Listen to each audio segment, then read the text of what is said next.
Sur ce marché de Banguera, chef-lieu de sous-préfecture dans le département de Mbayakro, région de Lifou, cet homme de Dieu évangélise en langue locale Nguin, puis en baoulé. Un choix bien justifié. Il y a des gens ici qui sont baoulés, il y en a aussi qui sont Nguin.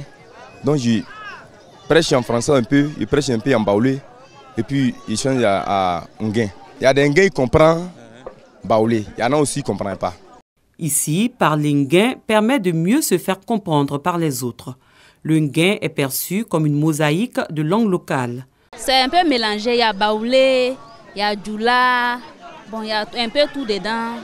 Il y a guéré, il y a un peu tout dedans en tout cas. Moi-même je ne comprends pas, mais il y a les mots dedans que je comprends. C'est normal, plus que Nguin, nous on ne comprend pas Nguin. Donc quand lui il prêche en baoulé, là ça nous permet aussi de comprendre ce qu'il veut dire. Quand il prêche en français aussi, ça nous permet aussi de comprendre ce qu'on veut dire.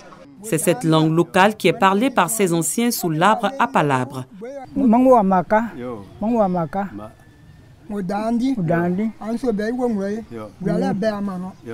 langue parlée dans 21 villages et un campement. Ensemble, ils constituent les deux tribus Nguin, un peuple pourtant très mal connu. On est connu sous le nom Nguin, sinon nous sommes Bein. La langue que nous parlons, c'est le Bein, communément appelé Nguin. La réalité, c'est le Yakuba. Dans le Bein, on y trouve le Yakuba, le Gouro, les Mona, les Ngois, les Yoré, etc. Nous sommes vendredi aujourd'hui. Si on fait un enfant aujourd'hui, si c'est garçon, on va l'appeler Yao. Si c'est fille, c'est Aya. C'est la même chose que sur les baoulés.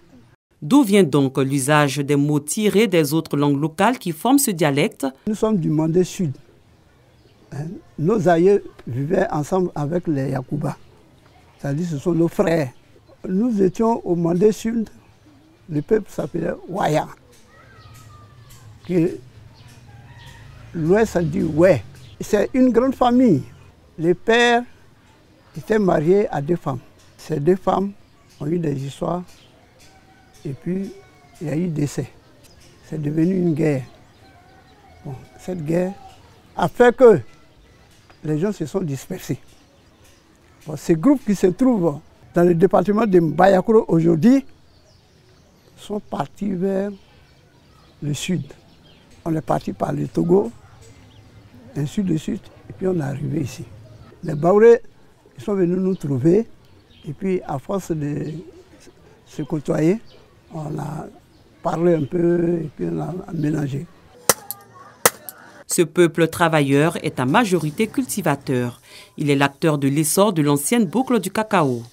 Nous, on était grands cultivateurs de cola dans cette région. Donc, les Mandés là, c'est nos commerçants.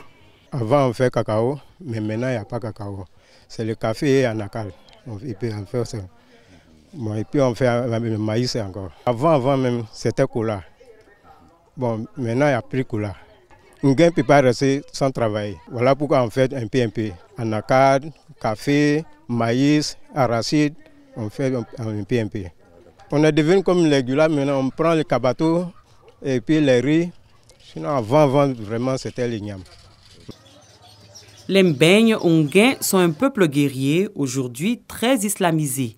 Les vendredis, ils affluent vers la grande mosquée de Banguera, vêtus de leurs plus beaux habits pour glorifier Dieu. On était animistes, mais nous sommes islamisés, donc nous sommes musulmans à peu près à 90%. On a été colonisés par les gens de Kong. Les anciens ou les plus âgés parlent presque tous le baoulé, la langue de leurs voisins. Nos voisins qui sont venus nous trouver et qu'on les a pris comme nos interprètes, on a essayé de parler les langues et puis prendre leurs noms. Sinon, typiquement, on avait nos noms.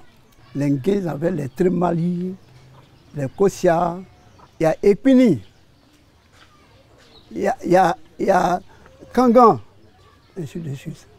Le peuple Nguin ou Mbègne a abandonné sa culture liée à l'usage des masques lors des cérémonies festives. Aujourd'hui, ce sont plutôt des danses au style de la Djoss en pays baoulé qui impactent leur style de vie.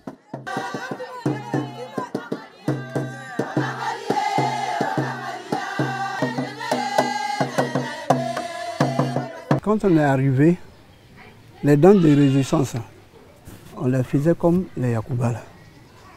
Il y a des danses de fétiches, tout ça on les faisait. On s'habillait même normalement même comme eux. Même accouplement, on a tout abandonné. La religion ne nous permet pas de faire ce genre de trucs. Ce petit peuple, à l'image de son chef-lieu de sous-préfecture, est non seulement méconnu, mais enclavé. Il vit dans une véritable léthargie, ce qui oblige son sous-préfet à vivre à Mbayakro. Il plaide pour une amélioration des voiries à Bonguera et celle qui les relie aux autres villages répartis entre Mbayakro et Prikro. La circonscription a d'énormes problèmes d'eau potable. Il y a également le réseau routier qui enterre, qui se dégrade avec les eaux de ruissellement dues aux pluies souvent diluviennes. Et l'absence de logement fait qu'on a du mal à vraiment loger décemment les fonctionnaires qui vivent dans la circonscription, notamment les enseignants. Cela fait aujourd'hui 16 ans que la sous-préfecture et la résidence se trouvent à Mbayakro. Vous avez vu des panneaux tournés, le bureau qui a certes commencé, un marché public malheureusement n'a pu être achevé. Et pour cela, nous en appelons toujours à nos supérieurs pour que une solution soit trouvée. L'hôpital, on n'a pas d'ambulance et l'évacuation des malades est souvent un seul problème.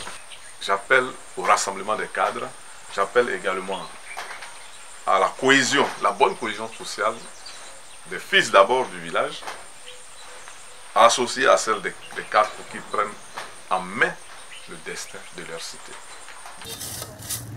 Les Nguins sont un peuple qui fait partie du canton Adjé-Abé du département de Mbayakro. Bien qu'ils aient une langue où se retrouvent des expressions et mots de plusieurs autres langues locales de Côte d'Ivoire, c'est un peuple unique à part entière.